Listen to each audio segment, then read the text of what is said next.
എന്താണോ ഗസയിലെ ജനങ്ങൾ അനുഭവിച്ചത് അതുതന്നെയാണ് ഇന്ന് സുരക്ഷിതരെന്ന് വിചാരിച്ചിരുന്ന ആളുകൾ എന്ത് ചെയ്യുന്നത്, അനുഭവിച്ചുകൊണ്ടിരിക്കുന്നത്. സത്യത്തിൽ ഇതൊരു വലിയ ആശയമാണ്. ധാരാളം ഖുർആനിക വചനങ്ങളിലും ഹദീസുകളിലും കാണുന്ന ഒരു കാര്യമാണ്.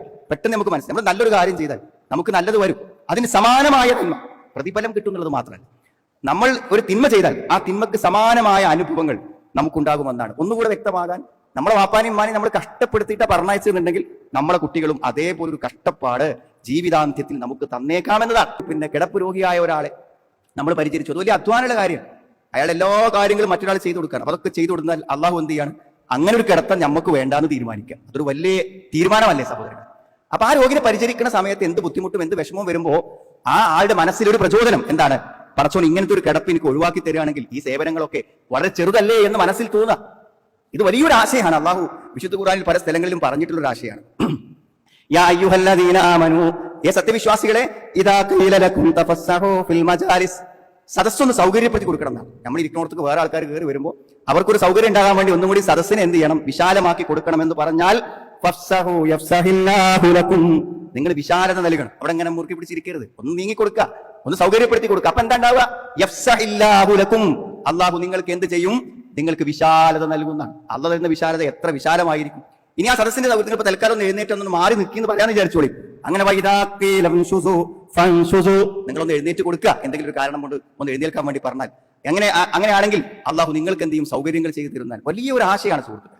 സത്യം പറയുകയാണെങ്കിൽ ഇങ്ങനെ ഒരു സംഗതി നമ്മുടെ മനസ്സിലുണ്ടെങ്കിൽ മനസ്സിലായി, ഒരു വാഹനം ഓടിക്കുമ്പോൾ മുന്നിലൊരു പൂച്ച പെട്ടാൽ പോലും നമ്മുടെ ഹൃദയം വറക്കും.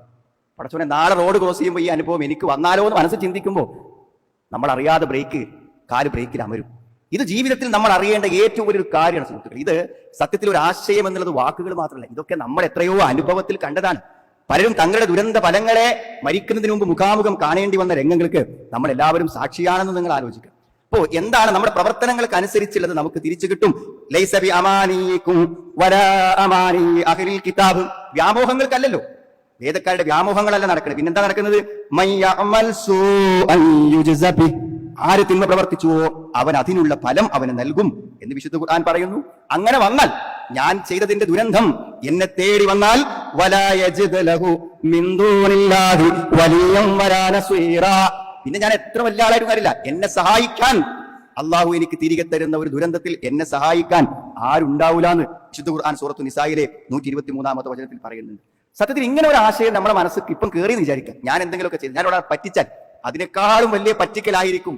എന്നെ ഒരു കച്ചവടക്കാരനാണ്, ഞാനൊരു ചെറിയ സംഖ്യക്ക് ഒരാളെ പറ്റിച്ചാൽ ഞാൻ ഓർഡർ ചെയ്ത കണ്ടെയ്നറുകളാകും എനിക്ക് നഷ്ടപ്പെടുന്നുണ്ടാകാന്ന് ചിന്തിച്ചാൽ സുഹൃത്തുക്കൾ ആരെങ്കിലും എന്തെങ്കിലും ചെയ്യൂ.